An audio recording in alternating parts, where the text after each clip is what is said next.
Hey Boeing, where do you think you're going? Fine. Be a jet? We'll just have to bet. An educated bet. One that involves inferences with gap structures on the chart and how you, as an aerospace company, can still fly, even with pressure from the Iran war, which is proving to be a major catalyst for bearish and bullish moves. So while the stock market as a whole is still in a bullish to neutral mood, adding extra altitude wouldn't be too outlandish, even with normal to low volume. Though expect turbulence around 230, which also defines the lower part of a declined double top that defines a larger resistance range. If a presence over 230 can't be maintained before May, a drop in altitude becomes more realistic. This would set a bearish to neutral tone heading into the next Fibonacci time zone interval. On the other hand,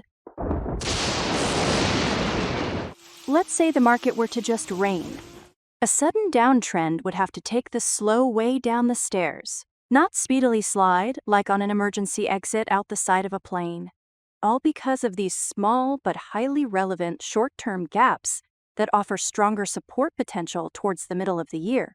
So unless there's daily selling volume close to 10 million, like what was seen during March Madness, gap fills will be gap fills and offer stronger drag to dropping price. This phenomenon also explains the situation with the sharp bullish reversal over the last 2 weeks.